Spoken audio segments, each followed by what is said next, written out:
우리가 성찬식을 한 달에 한 번씩 하지만은 그 설교를 다른 설교하고 성찬식 때 의미를 간단하게 설명하다 보니까 아쉬운 감이 있는데 이번에는 좀 성찬에 대한 진정한 의미를 우리가 조금 더 늘려서 말씀을 좀 드리려고 합니다. 왜 그런가 하면 죽을 때까지, 주님 오실 때까지 이 성찬식을 하라고 했기 때문에 매번마다 우리가 성찬식을 하면서 정말 준비된 마음으로, 하나님이 받으신 마음으로 이 생명 있는 성찬식이 되어야 하기 때문에 알지 못해서 우리가 그르치는 일들이 많이 있잖아요.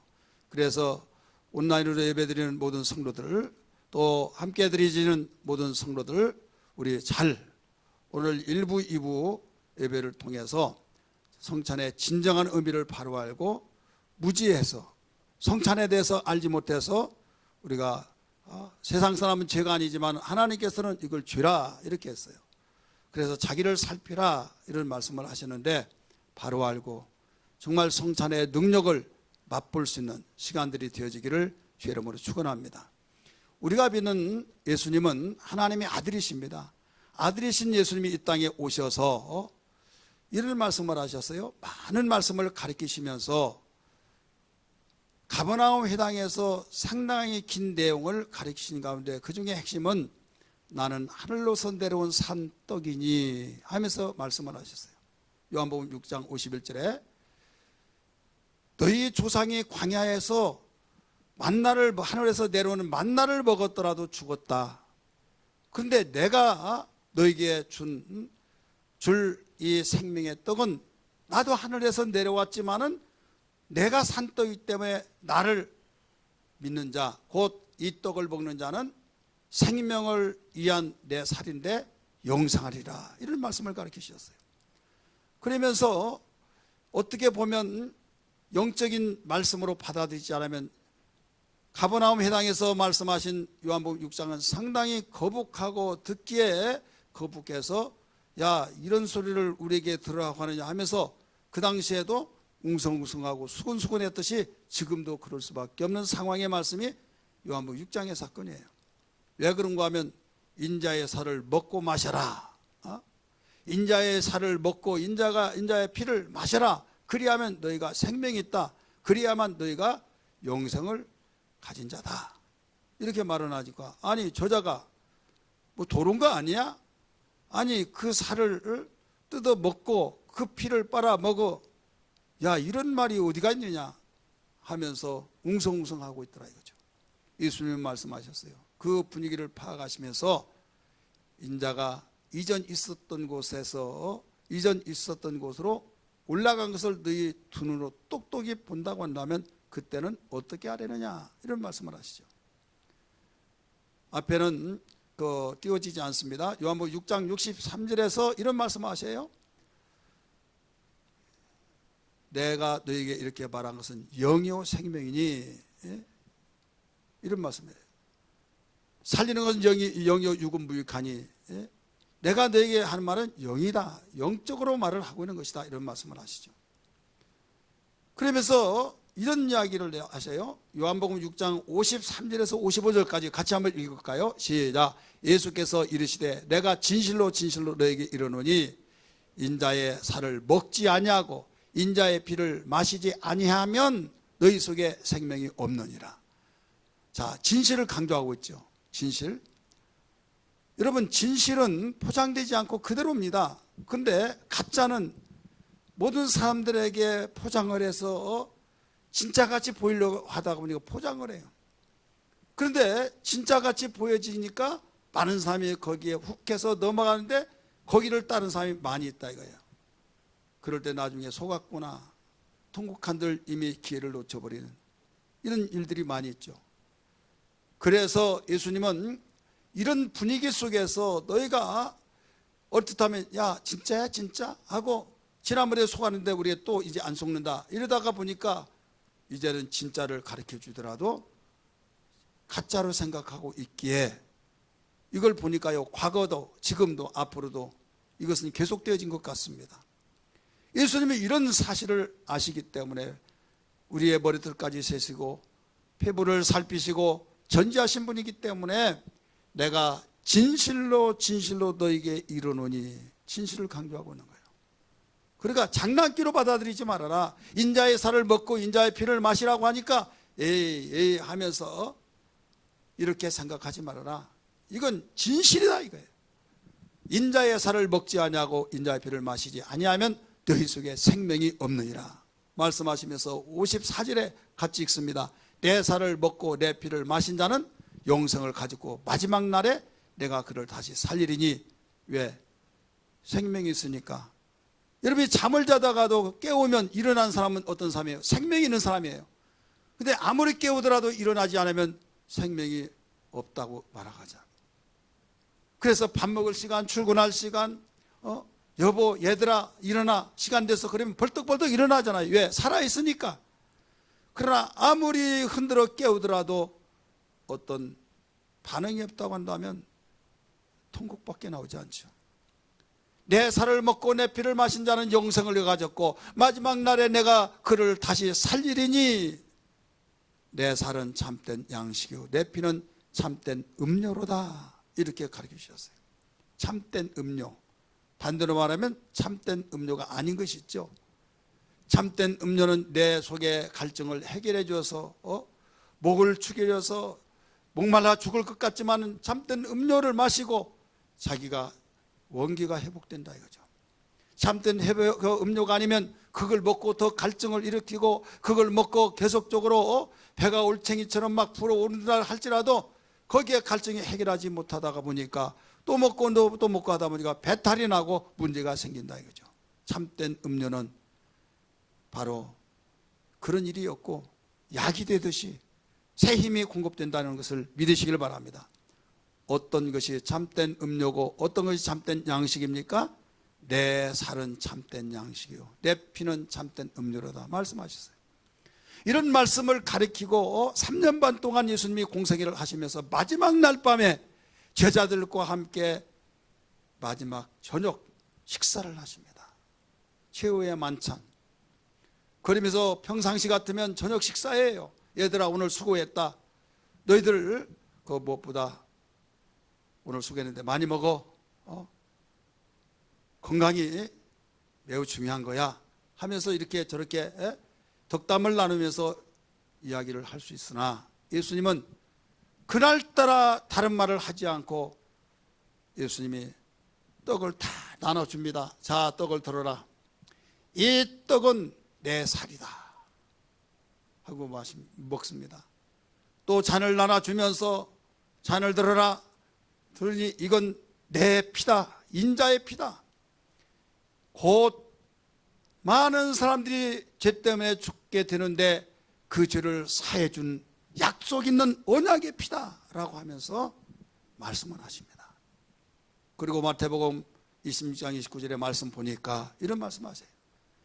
이제부터 하나님의 나라에서 잔치 때 포도주를 먹기는 먹은데 내가 다시 와서 먹기 전까지는 절대로 나무에서 나오는 포도주는 마시지 않겠다 하십니다. 그렇게 하면서 예수님은 마치시고 이제 감난산에 가셔서 기도하시죠. 자, 이런 배경을 두고 마지막 그 성찬, 만찬, 성찬이라는 단어는 성경에 나오지 않아요. 그렇지만은 거룩한 식사다 이거죠. 거룩한 마지막 식사. 그래서 성찬 이렇게 말합니다. 내가 다시 올 때까지 내가 너에게 가르쳐준 이 예식을 꼭 전해야 된다. 의미를 전해줘야 된다 이거예요. 주님이 이 의미를 전해주라고 하신 말씀을 따라서 주님께서 말씀하신 그 말씀을 지키기 위해서 기독교에서는 성례식이라고 해서 두 가지가 있어요. 하나는 침례와 하나는 성찬이에요. 천주교는 7가지가 있습니다. 세족식 하는 것도 그 예수님의 본을 받아서 한다 해서, 그러나 주님이 명령을 하시지 않았기 때문에 개신교에서는 하지 않습니다. 그러나 예수님이 친히 명령하신 가운데 침례와 그 다음에 성찬을 한다 이거죠.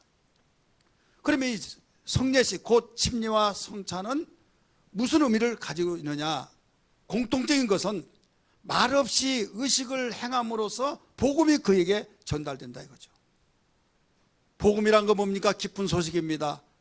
죽을 자가 살아난다 하면 동서고금을 막론하고 어느 지역 어느 시대를 초월해서 모두 다 한결같이 기뻐합니다.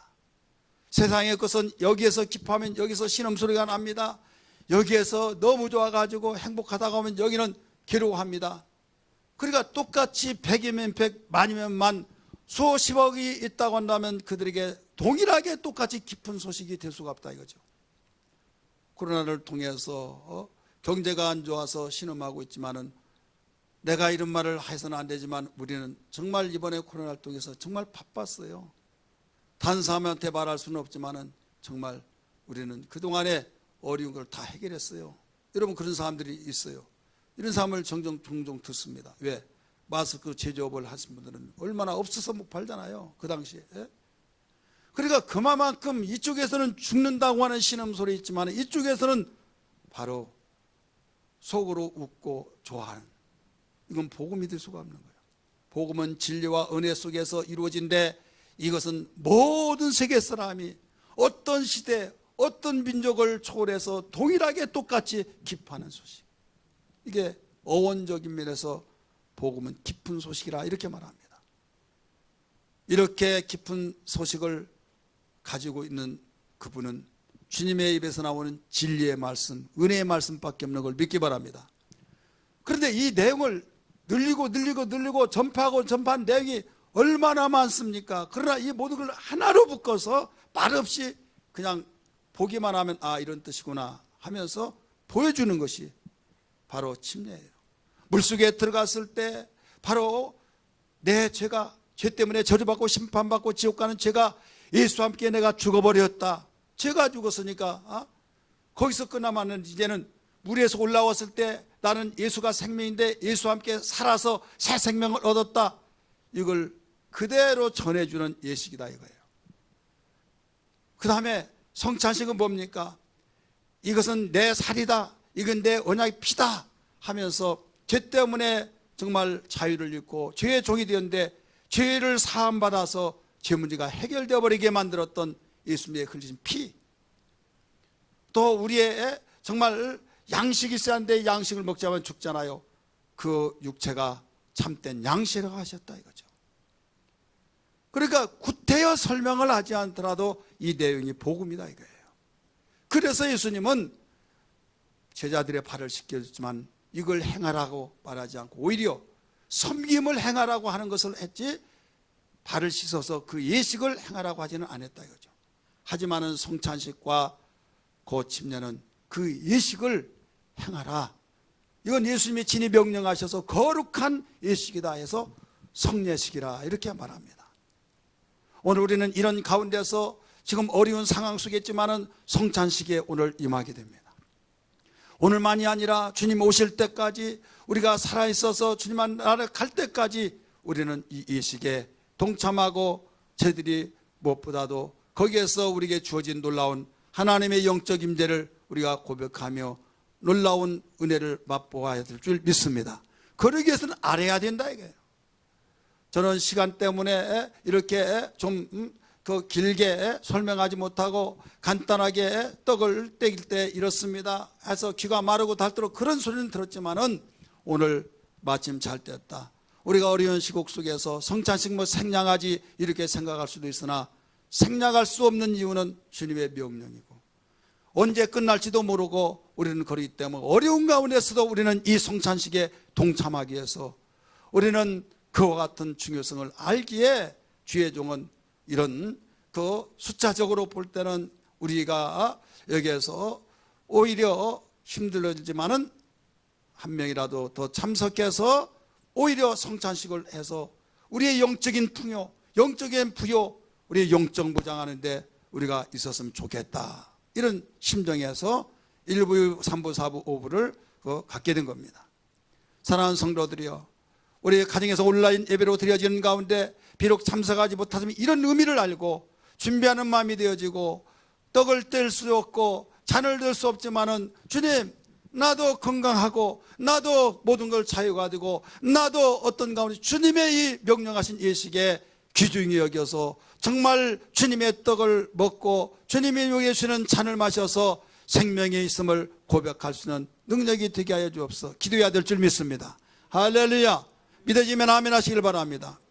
여러분, 초대교회는요, 뭐 때문에 모였느냐? 이 떡을 떼기해서 성찬을 위해서 모였다는 것을 알 수가 있는 거예요. 우리 조금 후에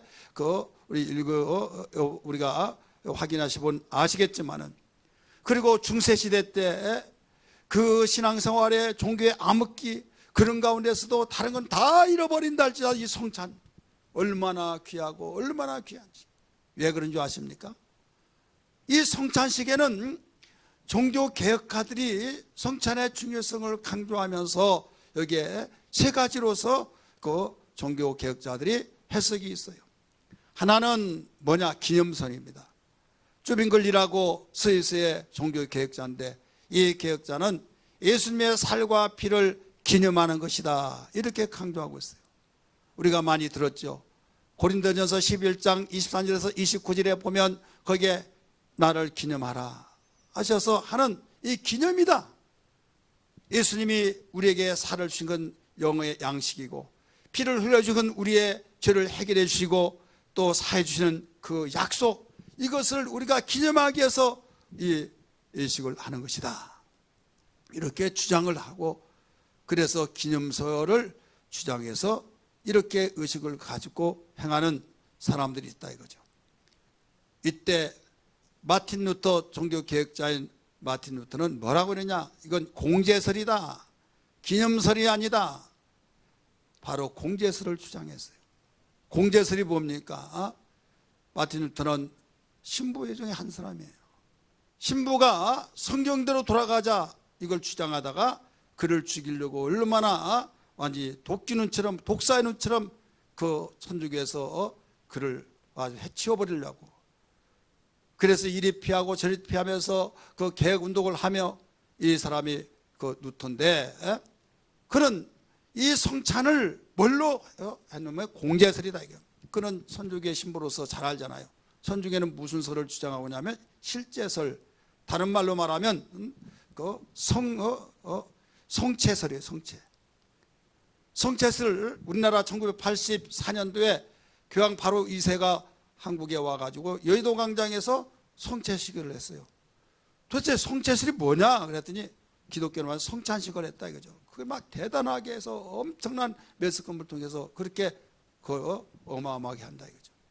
천주교에서 기독교 다른 거 비난하지 않고 기독교는 약점이 있다 이거예요. 약점. 그 약점이 뭐냐? 이 약점은 그들은 성찬에 대해서 중요성을 가지지 않고 지 마음대로 어떤 상황에서는 안 하고 어떤 상황에서 하고, 그것도 1년에 한두 번 하고, 그러면서 그냥 그 귀하게 여기지 않는다. 이게 기독교의 약점이다. 이것을 천주교에서 강조하고 있어요. 그들은 이건 얼마나 귀한지 하면서 귀하게 여겨서 거기에서 예수님의 이게 실제적인 성찬을 딱 하는 순간에 빵이 예수님의 진짜 예수님의 육체고 살이고, 잔을 들 때 딱 나눠줌과 동시에 이건 진짜 예수님의 피다, 이렇게 주장한 것이 성체설이에요. 실제설이다 이거예요. 천주교는. 그래서 이제 우리가 비판할 때, 그러면 관리를 잘해야 할 텐데 만약에 관리하지 않고 기도하고 떼어주잖아요. 그럴 때 어떻게 되냐? 이 빵을 닭이 먹었다. 그러면 닭이 영원히 죽지 않냐? 쥐가 먹었다. 피를. 그러면 거룩한 피로 용서를 받았냐? 그러면 그 말은 반박을 못합니다. 그런데 귀중성을 가지고 그렇게 한다 이거죠. 그러나 성경이 가르쳐준 것은 아니죠. 그래서 여기에 반박을 하고 있지만은 루터는 본질은 변하지 않는다. 기념하고 이건 내 살이다, 내 피다, 이건 변하지 않지만은 그 속에 주님의 임재가 함께하는 것이다 한 것이 공제설이에요. 세 번째는 영적 임재설입니다. 이게 칼빈이 주장한 내용이에요. 개신교에서 모두 같이 공유하고 있는 내용입니다. 장로교 창시자인 이 칼빈이 영적 임재설을 강조하고 있는 겁니다. 주님의 몸 곧 살과 피는 영적으로 임재한 것이다. 영적으로 임재해서 우리가 성찬식을 때 이것은 내 살이니 이건 내 언약의 피니 할 때 분명히 빵이요, 분명히 그 포도주지만은 이것은 기념으로 우리가 분명히 상징으로 받아들이지만은 거기서 끝나지 않고 영적으로 임재한 것이다 이거예요. 영적으로. 그래서 대부분 사람이 기념설에만 기준을 생각하고 있지만 장로교 같은 경우는 모두 다 이 영적 임재설입니다.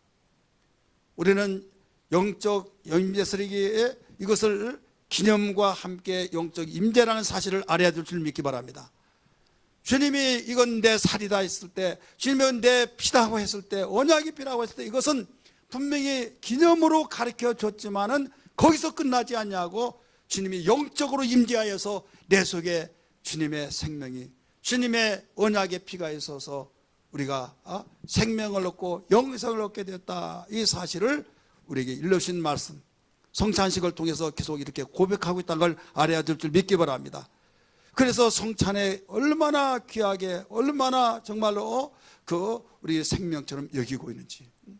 그래서 초대교회는 그와 같이 매주 모이는 것은 매주 이렇게 성찬을 떡을 떼고 잔을 들고 이런 고백된 생활인데, 어느 날부터 오늘날 기독교에서는 천주교에서 지적했듯이 너무나도 기종성도 모르고 귀하게 여기지 않고 그냥 성찬식, 아이고 올해 또 늦게 끝나는 날이구만, 아이고 또 귀찮게 꼭 이렇게 여러 번 해야 하나, 다른 교회는 뭐 1년에 한두 번 하고 그런데 우리 교회는 한 달에 한 번씩에 이모저모 다양하게 생각을 각자 가질 수 있사오나, 여러분 그렇게 생각하지 마시고 주님의 명령이요, 초대교회는 매주마다 드려졌던 것을 믿기 바랍니다. 실단지에 노원역이 있을 때 어떤 분이 우리 교회를 왔어요. 여자분인데 나중에 가는 것 보니까 트럭을 운전하고 다녔던 분이에요. 그러면서 목사님, 저 질문 하나 할게요. 저희 교회는 성찬식 언제 합니까? 근데 그 전에 성찬식 한다고 우리 교회는 한 달에 한 번씩 하니까 한 달에 한 번씩 하냐고 하면서 그것밖에 안 하냐는 거예요. 우리 교회는 그래도 많이 한 건데. 그래 뭐 어느 교회 다니냐고 했더니 우리는 매주 한다고. 아, 그리스도 교회구나 생각이. 거기는 매주 하거든요.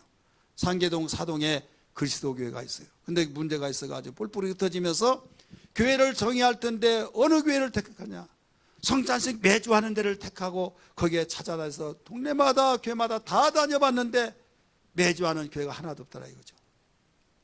그러면서 하는 말이, 매주 한 거하고 이렇게 가끔 하는 거 뭐가 다릅니까 했더니, 다른 사람은 이상하게 이길래 모르겠지만은 성찬식을 통해서 마음이 뜨거워지고 새로워지고, 성찬식을 통해서 준비하면서 자기를 되돌아보고 하면서, 성찬식은 정말 매주 성경에서 그래서 하라고 했구나, 그걸 경험하고 새로워지기 때문에 성찬식, 그런 교회가 없다, 이런 말을 들었어요.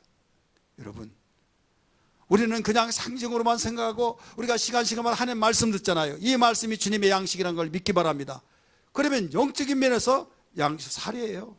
예수님이 나를 위해서 피 흘려 주셨다는 그 사실을 믿으시면 아멘 하시기 바랍니다. 그러면 나는 영적으로 주님의 피를 마셨어요. 그런데 증거는 없잖아요. 고백이 없잖아요. 이 고백이 뭐냐? 성찬식이에요. 나는 모든 죄가 예수와 함께 내 죄가 죽어버렸다, 나는 예수와 함께 새 생명을 얻었다 말을 하고 복음을 전하잖아요. 그런데 증거를 내놔봐라 한다고 한다면 증거가 없잖아요. 그 증거는 침례예요. 거듭났다고 하는 거 뭐냐? 증거예요. 구원받았다는 거, 그게 바로 침례라고 베드로전서 2장 21절에 가르쳐주고 있잖아요. 우리는 몰라가지고 그냥 왜 날마다 하느냐, 왜 그러냐 저러냐, 잘한 정말 날마다 하는 것이, 모일 때마다 하는 것이 이게 가장 더 유익하고 복된 영적 생활이라는 걸 믿으시길 바랍니다. 예수 믿으면 행복이 시작돼. 우리 찬양 한번 볼까요?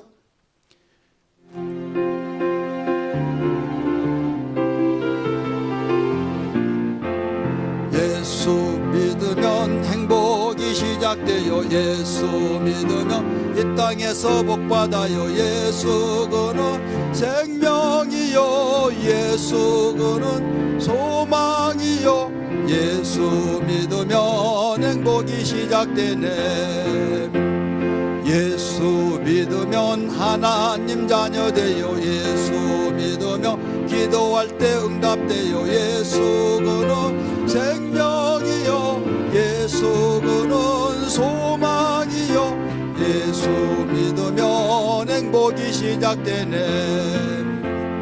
예수 믿으면 이 세상 떠날 때에 예수 믿으면 천국에 들어가요. 예수 그는 생명이요 예수 그는 소망이요 예수 믿으면 행복이 시작되네. 예수 그는 생명이요 예수 그는 생명이요 예수 그는 소망이요 예수 믿으면 행복이 시작되네. 아멘. 우리 성찬의 진정한 의미를 바로 알고 성찬식 할 때마다 우리 마음이 뜨겁고 감동 있는 생명 있는 하나님이 찾으시고 받으시는 예배자가 되기를 주의 이름으로 축원합니다. 시간마다 우리 예배드리는 것은 영적으로 주님의 살을 먹고 영적으로 주님의 피를 마시고 있는 거예요. 그렇지만은 그 고백, 그 증거, 이게 뭐냐면 언제 마셨냐? 마셨다는 증거가 뭐냐? 이게 바로 성찬 예식이에요. 그렇기 때문에 사람은 아무리 여러분 가까운 사람이랄지라도 만나지 얼굴을 보지 않으면 멀어질 수밖에 없는 거예요.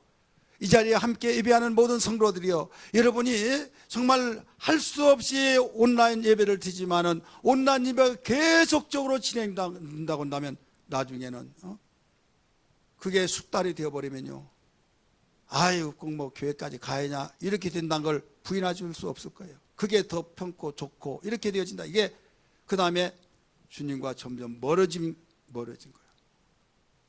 그래서 아무리 싸우더라도 만나면 거기에 각이 다 부서져서 둥글게 되듯이, 그래서 주님은 존재하시기 때문에 말씀을 통해서 모이를 힘쓰라 말씀하신 거예요. 그렇다면 우리는 진정한 성찬의 의미는 뭐냐면 주님과 하나 되었다는 거야. 하나. 우리 한번 따라서 나와 주님이 하나 되었다. 그 다음에 두 번째는 성찬을 동참하는 모든 사람들이 그리스도와 연합이 되어서 우리 또 하나 되었다는 거예요. 여기는 개인적으로 주님과 하나 되었다는 뜻이고, 여기는 그리스도와 연합해서 공동체가 되어서 그 공동체가 하나 되었다는 거예요. 자, 여기서 이런 피자라고 생각해 보세요. 아니면 떡 이렇게 한 덩어리입니다. 예수님에서부터 시작됐잖아요. 떡을 들라 하면서 내 살인이 한 것처럼 지금 12제자가 최후의 만찬을 하잖아요. 여기에 13조각으로 나눈다고 봐요. 13조각으로. 또 이 자리에서 세어보니까 목사님 13조각 지금 아니에요 이렇게 생각하지 마시고 13 나눈다고 한다면 예수님이 딱 들고 하나씩 다 나눠주면서 자 들어라, 이건 내 살이다. 자, 이게 예수님이에요. 그러면서 살을 찢어줬어요. 그러면 지금 우리는 주님과 하나 되었다는 거예요. 내 자신이. 믿으시길 바랍니다. 이게 성찬이에요. 그래서 여기서 모였을 때는 다 조각이 다 퍼즐 맞춰지죠. 맞춰질 때 이것은 내가 우리 주님의 몸으로 우리가 하나로 모였다 이거예요. 흩어져서 우리는 가정생활하고 사회생활하고 직장생활하고 각각 흩어진 것은 주님의 살을 받고 지금 흩어졌어요. 이걸 모이는 교회에서 흩어진 교회가 된 겁니다. 따라서 흩어진 교회. 왜? 이 조각을 이게 내 몫이라고 해요. 주님이 줘서 먹었어요. 그러면 내가 먹고 가정으로 갔을 때는 가정에 흩어진 교회 한 사람이에요. 직장생활을 사회생활할 때 다른 사람은 모르고 겉으로 볼 때 똑같지만은 주님이 주신 살을 먹고 내 속에 주님의 참된 양식이 있어서 주님의 살이 내 속에 있다 이거예요. 잔을 들었을 때 주님의 피가 내 속에 있다 이거예요. 그래서 문 열고 나가서 성찬을 마치고 나갔을 때는 흩어진 교회 6일, 모이는 교회 하루 해서 흩어진 교회, 모이는 교회가 된 거예요. 그러면 여기서 흩어질 때는 하나죠. 개인 대 개인, 주님과 모였죠. 성찬을 뜬 사람이 함께 다 모였죠. 그리스도와 연합된 공동체다 이거예요. 오늘 본문의 말씀은 16절 나오고 여기 17절 나와요. 10장 17절 고린도전서. 그래서 진정한 의미를 우리는 알아야 할 것이 여기에 있다. 16절 같이 읽을까요? 고린도전서 10장 16절 시작. 우리가 축복하는 바 축복의 잔은 그리스도의 피에 참여함이 아니며 우리가 떼는 떡은 그리스도의 몸에 참여함이 아니냐? 퀘션이에요. 바로 하나로 참여해서 하나가 됐다. 주님과 내가 한 몸이 됐다 이거예요. 그 다음에 17절 보세요. 떡이 하나요 많은 우리가 한 몸이니 이는 우리가 다 한 떡에 참여함이라. 공동체 연합. 그래서 우리는 신앙생활하면서 하나가 됐기 때문에 우리가 몸은 각각이지만은 우리가 주님 앞에 모였을 때 모두 하나가 되었어. 내가 주님과 하나 되었음으로써 우리 적용시켜 생활할 때 어떤 누가 개입하지 말아야 될 줄 믿습니다. 우리는 인체를 만들 때도요, 건강한 사람은 어떤 사람이냐? 몸도 마음도 생각도 여러분 하나가 되는 삶이 건강한 삶이란 걸 믿기 바랍니다. 그런데 몸 따로 생각 따로 행동 따로 그러면 복잡해집니다. 이건 건강한 사람이 아니에요. 교회 생활도 마찬가지예요. 우리는 정말 주님의 성찬을 받은 사람으로서 내가 이름도 성도 각각 다르지만 영적으로 주님의 피에 하나가 되어서 주님의 몸으로서의 공동체로서 하나 된다는 것을 알아야 될 줄 믿기 바랍니다. 그래서 나는 주님과 하나다. 우리는 하나다. 그래서 다소 좀 뭐든 감정이 상하고 안 좋고 하더라도 하나니까 하면서 우리는 하나가 되어질 때 성령의 역사가 강하게 나타난 걸 믿기 바랍니다. 주님이 영광 받으신 걸 믿기 바랍니다. 세 번째는 바로 뭐냐면 우리가 성찬의 의미는 우리 주님께서 바로 오실 때까지 전하는 것이라고 그랬어요. 따라서 오실 때까지 전하는 것이라. 고린도전서 11장 26절에서 가르쳐 줬죠. 이 떡을 먹으면 이 잔을 마실 때마다 주의 죽으심을 그가 오실 때까지 전하는 것이라. 그래서 성찬을 통해서 복음이 증거되고 있다는 것을 알아야 해요. 나는 주님의 몸을 가진 사람으로서 피와 살을 가진 생명 있는 사람으로서 내가 복음을 전하는 것. 이게 바로 성찬의 신앙이다 이거죠. 마지막은 구원받은 사람이 천국 하나님의 나라에서 여기에 미리 잔치의 맛을 보고 다시 오실 예수님을 기다리는 데 있다 이거예요. 우리 마태복음 26장 26절 같이 한번 읽을까요? 그들이 먹을 때 예수께서 떡을 가지사 축복하시고 떼어 제자들에게 주시며 이르시되 받아서 먹으라. 이것은 내 몸이라 하시고 29절 시작. 그러나 너희에게 이르노니 내가 포도나무에서 난 것은 이제부터 내 아버지의 나라에서 새 것으로 너희와 함께 마시는 날까지 마시지 아니하리라. 그러면 천국에서는 마신다는 거예요? 안 마신다는 거예요? 마신다는 거죠. 포도나무에서 열매 맺어가지고 즙을 만들어서 포도주 나눠주면서 내 피니 언약의 피니 마셨다 이게 예수님도 이제부터는 이제 예수님이 전지하셔서 이걸로 내가 곧 죽어서 이제는 마실 수 없다 이거죠. 하나님의 나라에서는 새 포도주 이걸로서 마실 때까지는 이제는 나는 오늘 이 마시는 포도주 마실 수 없다. 그렇기 때문에 이 성찬은 바로 미리 천국을 맛보는 거고 또 우리가 이 천국은 정말 새 것으로 잔치를 베풀 수 있는 그런 자리다 하는 것을 가르쳐주고 있다 이거죠. 사랑하는 성도들이요, 성찬의 진정한 의미는 이와 같이 어마합니다. 이 성찬의 의미를 알고 우리가 신앙생활할 때 나는 생명 있는 사람이다. 나는 바로 그 생명 있는 사람으로서 주님과 함께하는 자다. 나는 주님의 몸이다. 주님의 피다. 해서 나는 생명 있는 사람으로서 생명은 사망에서 해방된 자입니다. 할렐루야. 그래서 모든 걸 뚫어가고 풀어가고 열어가기 때문에 승리만 있는 것을 믿으시길 바랍니다.